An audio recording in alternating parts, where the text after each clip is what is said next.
अस्सलाम वालेकुम। आज की वीडियो में हम डिस्कस करने जा रहे हैं novel To the Lighthouse की टाइटल सिग्निफिकेंस। ये नॉवल वर्जीनिया वुल्फ ने लिखा, जैसे कि हमने अपनी प्रीवियस वीडियो के अंदर भी डिस्कस किया था। सारा कुछ, इसकी तमाम तर प्लॉट समरी और डिटेल्ड एनालिसिस।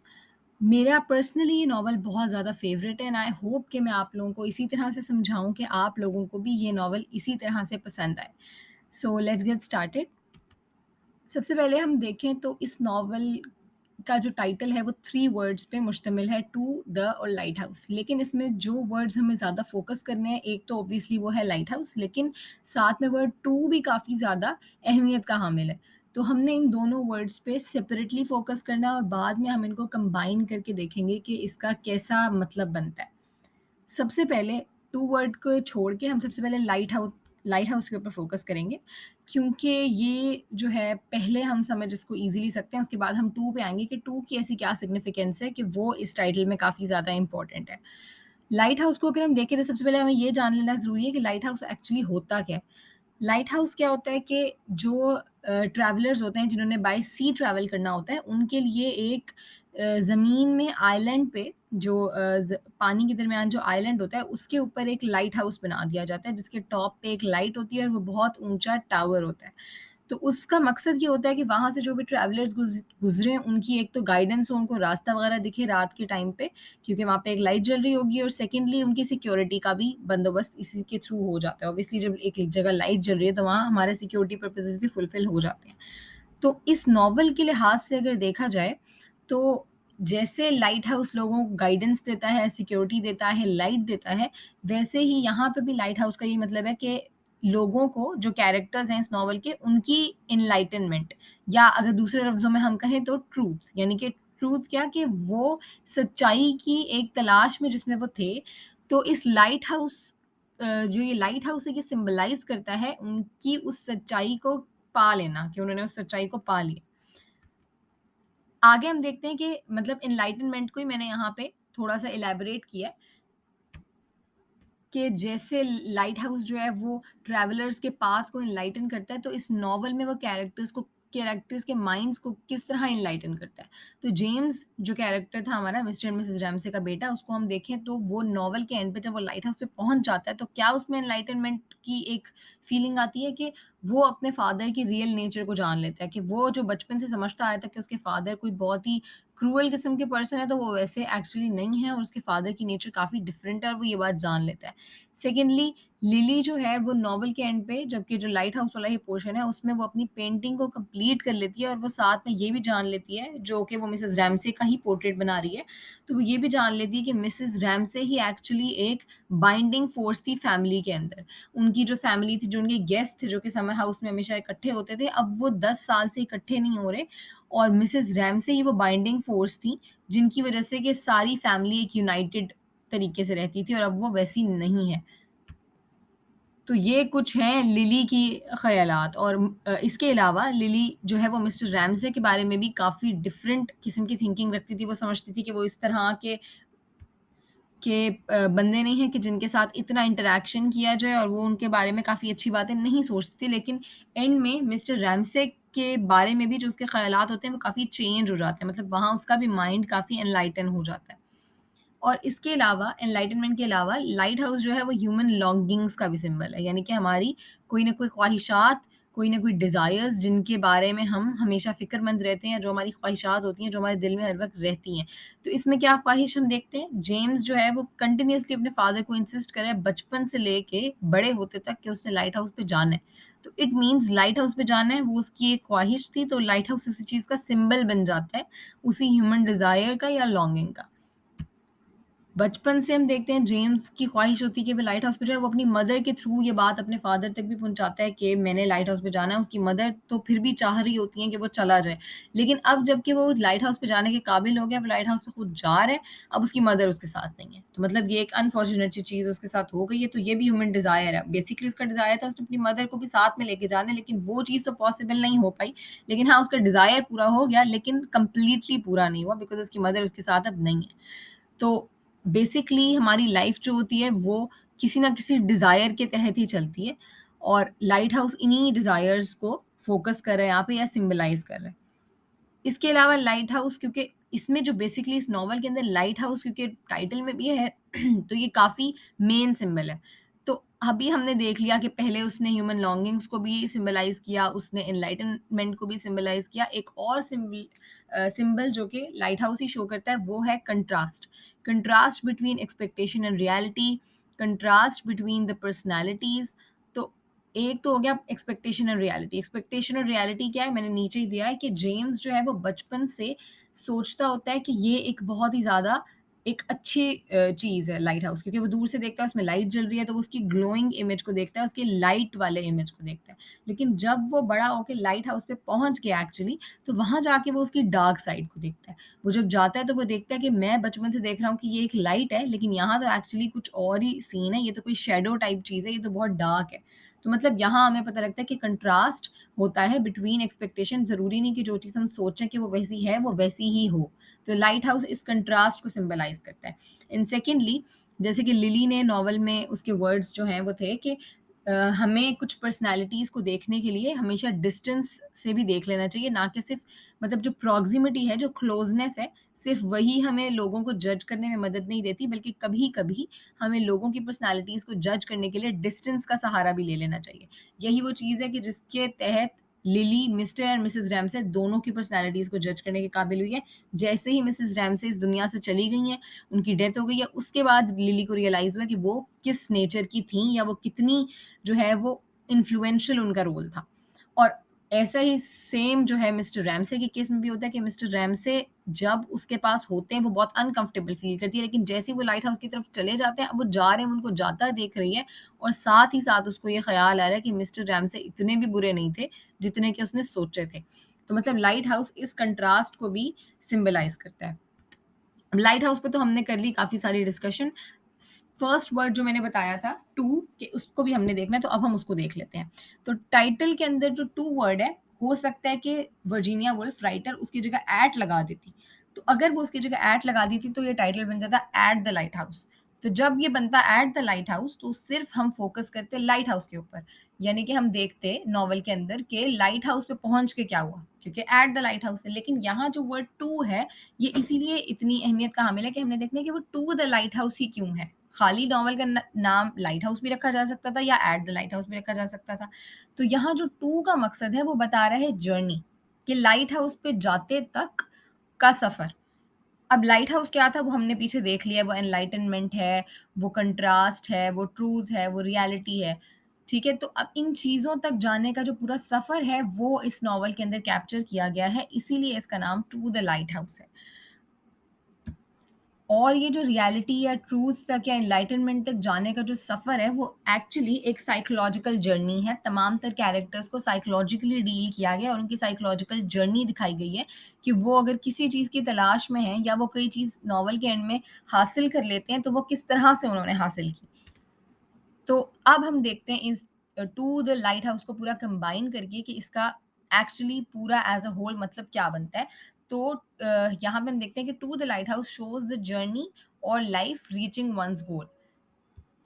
यानी इस नॉवल के अंदर पूरा वो सफ़र दिखाया गया है, या पूरी दूसरे लफ्ज़ों में हम कहें तो पूरी लाइफ़ दिखाई गई है कि एक कैरेक्टर की लाइफ़ जबकि वो अपने किसी गोल के लिए डिटर्मिन्ड है, तो कैसे पाथ से उसको गुज़रना पड़ता है या उस पाथ के दरमियान में उसको कौन-कौन सी डिफ़रेंट फ़ेज़ेज़ का सामना करना पड़ता है। तो वो सारी चीज़ों को नॉवल में वर्जीनिया वुल्फ ने काफ़ी अच्छे से और साइकोलॉजिकल इनसाइट के साथ डील किया है।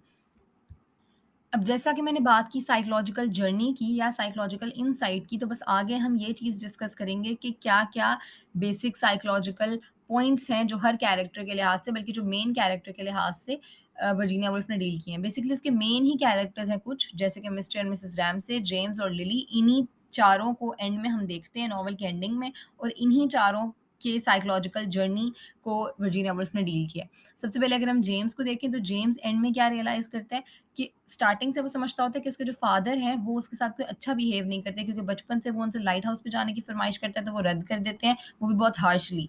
और उसकी मदर फिर भी थोड़ा मानती है बट फादर नहीं मानते, तो वो बचपन से सोचता है कि उसको कभी भी मौका लगा तो वो फ़ौरन अपने फादर को सीधा हार्ट में जाके स्टैब कर देगा, यानी कि उनको मार देगा, किल कर देगा, मर्डर कर देगा। तो वो ये उसकी ख्वाहिश होती है एक तरह से, क्योंकि उसको अपने फ़ादर से नफ़रत ही इतनी ज़्यादा होती है। लेकिन एंड में जब उसके फ़ादर और वो मिल के और उनकी सिस्टर कैम भी साथ हैं, वो तीनों जब जा रहे हैं लाइट हाउस की तरफ तो उसके फ़ादर उसको यकीन होता है कि यकीनन उसका कोई नुक्स निकालेंगे कि वो बोट को सही वो जो हमारी बोट है उसको सही तरह से स्टीयर नहीं कर रहा या वो कोई ना कोई मिस्टेक कर रहा है। लेकिन वो बहुत हैरान होते हैं जब वो देखते हैं कि उसके फ़ादर ने उसकी एक भी गलती नहीं निकाली, उसको बिल्कुल भी डाँटा नहीं है। तो यहाँ वो अपने फ़ादर के साथ थोड़ा कंफ़र्टेबल फ़ील कर रहा होता है और जब वो पहुँच जाते हैं लाइट हाउस में तो वो देखता है कि उसके फ़ादर ने बचपन से उसको लाइट हाउस पे नहीं लेके आए, जबकि उसको यहाँ आके पता लगा है कि उसकी एक्सपेक्टेशन जो थी, वो बिल्कुल ही ऑपोज़िट थी। तो यहाँ पे उसके फ़ादर पे मज़ीद उसका एतमाद बहाल हो रहा है और वो अपने फ़ादर के लिए अब वो नफ़रत जो वो बचपन में फ़ील करता था, उसमें कोई नफ़रत अब वो फ़ील नहीं कर रहा और उसकी फ़ीलिंग्स टोटली चेंज हो गई हैं अपने फ़ादर के लिए। तो एक तो थी ये जेम्स की एनलाइटनमेंट या जेम्स की साइकोलॉजिकल जर्नी अगर हम देखें, तो ये उसने डील की। नेक्स्ट हम मिस्टर रैमसे की तरफ अगर देखते हैं, तो उनकी साइकोलॉजिकल जर्नी और ज़्यादा कन्फ्यूज़िंग है या और ज़्यादा डीप है। वो किस लिहाज से कि वो स्टार्टिंग में अपने आप को काफ़ी ज़्यादा अनसक्सेसफुल पर्सन समझते हैं। वो क्यों समझते हैं? क्योंकि वो चाहते होते हैं कि वो फ़िलॉसफ़ी की फ़ील्ड में या लिटरेचर की फ़ील्ड में कोई ऐसा काम सरअंजाम दें कि वो उनकी डेथ के बाद तक याद रखा जाए। जैसे वो सोचते हैं कि शेक्सपियर है, आज तक उसका नाम सब लोग याद रखते हैं, जबकि वो दुनिया से उसको गए हुए काफ़ी टाइम हो चुका है विलियम शेक्सपियर को, लेकिन उनका नाम याद है, वो किस लिए? उनके फ़ेमस कामों के लिहाज़ से।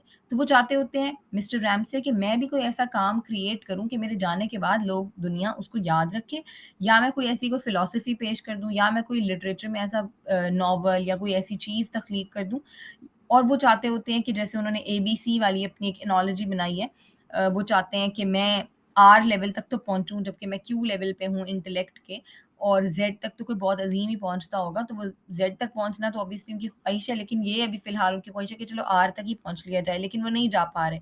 तो इस चीज़ में वो खुद को बड़ा डिग्रेडेड फ़ील करते हैं और वो बड़ा अनसक्सेसफुल समझते हैं। लेकिन उनकी साइकोलॉजिकल जर्नी कहाँ तक है कि अब वो समझना शुरू हो गए हैं, जब उनकी वाइफ़ के साथ उनके कुछ लास्ट उनकी वाइफ़ की डेथ से पहले कुछ लास्ट मोमेंट्स जो हम देखते हैं, उसमें वो ये बात जान लेते हैं और मान लेते हैं कि ठीक है, मेरे पास कोई इतनी तरक्की तो नहीं है but I am a lucky person because I have a family. मेरे पास एक अच्छी हैप्पी फैमिली है, मेरे पास एक वाइफ़ है जो कि काफ़ी ज़्यादा लविंग है, केयरिंग है और मेरे पास मेरे बच्चे भी हैं। तो ये चीज़ जो है उनको एंड में रियलाइज़ होती है कि जिससे वो अपनी ये अनसक्सेसफुल होने वाली जो रिग्रेट है उससे वो बाहर आ जाते हैं। तो ये हो गई मिस्टर रैमसे की साइकोलॉजिकल जर्नी। लिली का जो थॉट प्रोसेस है वो काफ़ी ज़्यादा फ़ोकस किया गया इस नॉवल के अंदर क्योंकि उसके जो हैं व्यूज़ वो काफ़ी ज़्यादा लोगों के अकॉर्डिंग देखे गए हैं, मिस्टर रैम से, मिसेस रैम से। तो यहाँ पे उसके व्यूज़ हम देखते हैं लिली के, वो किस तरह के हैं।